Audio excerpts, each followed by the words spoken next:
PS Prashant. ഇദ്ദേഹം പഴയൊരു കോൺഗ്രസ്സുകാരനാണ്. പിന്നീട് CPM-ലേക്ക് എത്തി. CPM-ൽ എത്തി അന്നേരം തുടങ്ങി സഖാക്കളുടെ റാൻമൂളി, അഴിമതിയും യാതൊരു നിയന്ത്രണവുമില്ലാത്ത തട്ടിപ്പും വെട്ടിപ്പും എന്നാണ് ഇപ്പോൾ ആരോപണം ഉയരുന്നത്.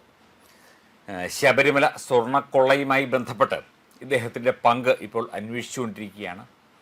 PS പ്രശാന്ത് നമ്മൾ നേരിട്ട് തെറ്റ് ചെയ്തു എന്നൊന്നും പറയുന്നില്ല. പക്ഷേ പലരുടെയും ഇവിടുത്തെ പിണറായി സഖാക്കളുടെ കൂടെ നിന്നുകൊണ്ട് ശബരിമല അയ്യപ്പനെ വരെ വിറ്റ് തിന്നാൻ ഇറങ്ങിത്തിരിച്ച സഖാക്കളുടെ അല്ലെങ്കിൽ ആ കൂട്ടത്തിലുള്ള ആളുകളിൽ ഒരു പ്രധാനി തന്നെയാണ് എന്നുള്ള റിപ്പോർട്ടുകളാണ് പുറത്തു വരുന്നത്. ശബരിമല സ്വർണ്ണക്കൊള്ളയുമായി ബന്ധപ്പെട്ട് ആരോപണങ്ങൾ ഉയരുന്നതിനിടയ്ക്കാണ് നെയ്യ്, അതായത് ഭഗവാൻ അഭിഷേകം ചെയ്യേണ്ട നെയ്യ്, അതും തട്ടിച്ച് മിൽമയ്ക്ക് എല്ലാവിധ സഹായങ്ങളും ചെയ്തു കൊടുത്ത്, അല്ലെങ്കിൽ പുറം കരാറുകാർക്കടക്കം എല്ലാവിധ സഹായങ്ങളും ചെയ്തു കൊടുത്ത് ഉണ്ണികൃഷ്ണൻ പോറ്റിക്കും അതുപോലെ തന്നെ പ്രധാനപ്പെട്ട ആളുകൾക്കുമൊക്കെ സ്വർണം കൊള്ള ചെയ്യാൻ അവസരമൊരുക്കി കൊടുത്ത ഒരു ജനവഞ്ചകനാണ്, അല്ലെങ്കിൽ ഒരു ഈ ഭക്തരെ അടക്കം വിശ്വാസികളെ അടക്കം വഞ്ചിച്ച ഒരു കാപാലികനാണ് ഈ PS പ്രശാന്ത് എന്നുള്ള റിപ്പോർട്ടാണ് പുറത്തു വരുന്നത്. ഇദ്ദേഹം നെടുമങ്ങാട് കോൺഗ്രസിൻ്റെ സ്ഥാനാർത്ഥിയായിട്ടൊക്കെ മത്സരിച്ചു. അതിനുശേഷം CPM-ലെത്തി. CPM-ൽ എത്തിയ ഉടനെ തന്നെ ഇയാൾക്ക് ദേവസ്വം ബോർഡ് പ്രസിഡന്റ് സ്ഥാനം കൊടുത്തു. അങ്ങനെ മറ്റ് പലർക്കും CPM പല സ്ഥാനങ്ങളും കൊടുത്തു. എങ്കിലും വളരെ പ്രധാനപ്പെട്ട ഒരു സ്ഥാനം കൊടുത്തത് ഇയാൾക്കാണ്. അത് എന്തിനാണ്? തട്ടിക്കാനും വെട്ടിക്കാനും ഭഗവാന്റെയും ഭക്തരുടെയും പണവും സമ്പാദ്യങ്ങളും അല്ലെങ്കിൽ അത്തരത്തിൽ വരുന്ന എല്ലാം വെട്ടിച്ച് തിന്നാനും ഒരു ഗ്രൂപ്പ്, ഒരു കോക്കസ് അവിടെയുണ്ട്. അതിന് ചുക്കാൻ പിടിക്കുന്നതിനായിട്ടാണ് PS പ്രശാന്ത് എന്ന വ്യക്തിയെ അവിടെ ഇരുത്തിയത്. അയാൾ അത് ഭംഗിയായി ചെയ്യുകയും ചെയ്തു. ഒരു സഖാവ് ചെയ്യേണ്ടത് എന്താണ്? സഖാവ് ചെയ്യേണ്ടത് തട്ടിപ്പും വെട്ടിപ്പുമാണ് എന്ന് കൊച്ചുകുട്ടികൾ പോലും പറയുന്ന ഈ ഒരു കാലത്ത് ഇയാളെപ്പോലുള്ള ആളുകളെ അവിടെ പ്രതിഷ്ഠിച്ചത് എന്തിനാണ്? ഇപ്പോൾ നെയ്യ് തട്ടിപ്പുമായി ബന്ധപ്പെട്ട വിവരങ്ങളാണ് പുറത്തു വരുന്നത്. ദേവസ്വം കമ്മീഷണറുടെ ശക്തമായ എതിർപ്പിനെ അവഗണിച്ചുകൊണ്ടാണ് മിൽമയിൽ നിന്ന് നെയ്യ് വാങ്ങാനുള്ള തീരുമാനം എടുത്തതെന്ന് ലഭിച്ച രേഖകൾ വ്യക്തമാക്കുന്നു. നിലവിലെ ടെൻഡർ ക്യാൻസൽ ചെയ്യാൻ അനുവദിക്കുന്നു. മിൽമയിൽ നിന്ന് നെയ്യ് വാങ്ങാൻ ബോർഡ് തീരുമാനിച്ചു എന്നായിരുന്നു പ്രശാന്ത് സ്വന്തം കൈപ്പടയിൽ കുറിച്ചത്.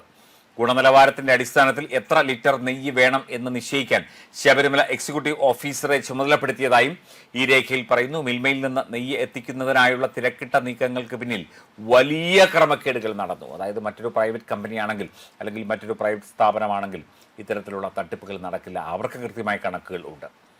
ഈ ദേവസ്വം ബോർഡിനെ പറ്റിക്കുന്ന കണക്കാണ്, തട്ടിക്കുന്ന വെട്ടിക്കുന്ന കണക്കാണ് കൂടുതൽ ഉള്ളത്. പക്ഷേ ഒരു പ്രൈവറ്റ് ഫേമിന് അവർക്ക് അവരുടേതായ ഒരു കമ്പനിക്ക് ഒരു കണക്കുണ്ട്. പക്ഷേ മിൽമയാവുമ്പോൾ പൊതുമേഖലാ സ്ഥാപനമായതുകൊണ്ട് എന്ത് തട്ടിപ്പും എന്ത് വെട്ടിപ്പും നടത്താം എന്ന് പ്രശാന്ത് നിശ്ചയിച്ച് കാണും, പ്രശാന്ത് ഉദ്ദേശിച്ച് കാണും. അതായിരിക്കും ഇങ്ങനെ വന്നത്. മിൽമയിൽ നിന്ന് എത്തിച്ച നെയ്യിൻ്റെ അളവിലും വലിയ തോതിലുള്ള വെട്ടിപ്പാണ് നടന്നത്. മിൽമയിൽ നിന്ന് ശബരിമലയിലേക്ക് അയച്ച നെയ്യിൻ്റെ അളവും ദേവസ്വം ലെഡ്ജറുകളിൽ രേഖപ്പെടുത്തിയിരിക്കുന്ന അളവും തമ്മിൽ വലിയ വ്യത്യാസമുണ്ട്. ഏതാണ്ട് 1,50,000 ലിറ്റർ നെയ്യാണ് മിൽമയിൽ നിന്ന് കയറ്റി അയച്ചതെങ്കിലും ദേവസ്വം രേഖകളിൽ ഏകദേശം 1,02,000-ഓളം ലിറ്റർ നെയ്യ് മാത്രമാണ് കാണിച്ചിരിക്കുന്നത്. 3,465 ലിറ്റർ നെയ്യ് എവിടെ പോയി എന്നതിനെക്കുറിച്ചും ദുരൂഹത നിലനിൽക്കുന്നു. നെയ്യും വെട്ടിച്ചു, എല്ലാം വെട്ടിച്ചു, കള്ളക്കണക്കുമുണ്ടാക്കി, കള്ളരേഖകളുമുണ്ടാക്കി.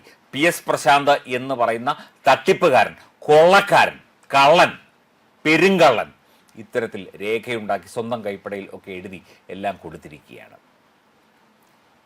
എന്നിട്ടും ഇയാളെ തള്ളിപ്പറയാൻ CPM തയ്യാറായിട്ടില്ല ഇതുവരെ. തീർച്ചയായിട്ടും വിജിലൻസ് അന്വേഷണം ഇയാളിലേക്ക് തന്നെ എത്തണം. ഇയാളെ പിടികൂടി ജയിലിലിടണം. ഇയാൾക്കെതിരെയുള്ള നിയമവശങ്ങളൊക്കെ തന്നെ അല്ലെങ്കിൽ നിയമ നടപടികളൊക്കെ തന്നെ ശക്തമാക്കണം. കോടാനുകോടി, ലോകമെമ്പാടുമുള്ള കോടാനുകോടി ഭക്തരുടെ വിശ്വാസത്തെയാണ് ഈ PS പ്രശാന്ത് എന്ന് പറയുന്ന ഈ ചെറ്റ അല്ലെങ്കിൽ ഈ നാറി, ഈ കള്ളൻ ഈ രീതിയിൽ പെരുമാറി തട്ടിപ്പും വെട്ടിപ്പും നടത്തിയിരിക്കുന്നത് എന്നുള്ള സൂചനകളാണ് പുറത്തു വരുന്നത്. കാണാതായ നെയ്യ് കടത്തിക്കൊണ്ടു പോയതാണോ എന്ന കാര്യത്തിൽ വിജിലൻസ് പരിശോധന നടത്തി വരികയാണ്. ഒരു കരാർ ജീവനക്കാരനെ കേന്ദ്രീകരിച്ചാണ് നിലവിൽ ഈ തിരിമറിയിൽ അന്വേഷണം പുരോഗമിക്കുന്നത്. ഇയാളൊക്കെ തന്നെ ഈ PS പ്രശാന്ത് എന്ന് പറയുന്ന കള്ളൻ്റെ ആളായിരിക്കാം. എന്തായാലും കൃത്യമായ അന്വേഷണം നടക്കണം. കേന്ദ്ര ഏജൻസികൾ ഇതിൽ ഇടപെടണം എന്നുള്ള അഭിപ്രായവും ഉയരുന്നുണ്ട്. നാഷണൽ ഇൻവെസ്റ്റിഗേഷൻ ഏജൻസി ഉൾപ്പെടെ ED ഉൾപ്പെടെ ഈ കേസിൽ ഇടപെടണം. കാരണം രാഷ്ട്രീയത്തിൽ അഡ്ജസ്റ്റ്മെൻറ്റുകൾ ധാരാളമാണല്ലോ. ഇവൻ പഴയ കോൺഗ്രസ്സുകാരനുമാണ്.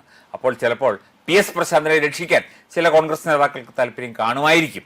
എന്തായാലും പി എസ് പ്രശാന്ത് സ്വന്തം കൈപ്പടയിൽ കരാറും എഴുതി നെയ്യും വെട്ടിച്ച് ഭഗവാനെയും പറ്റിച്ച് ജനങ്ങളെയും പറ്റിച്ച് വിശ്വാസികളെ അപഹേളിച്ചിരിക്കുകയാണ്. വിശ്വാസികളെ ഇത്തരത്തിൽ മോശമായി അല്ലെങ്കിൽ വിശ്വാസികളുടെ ആ ഒരു വിശ്വാസത്തിന് വലിയ മുറിവാണ് ഏറ്റിരിക്കുന്നത് എന്ന് പറയാതെ തരമില്ല.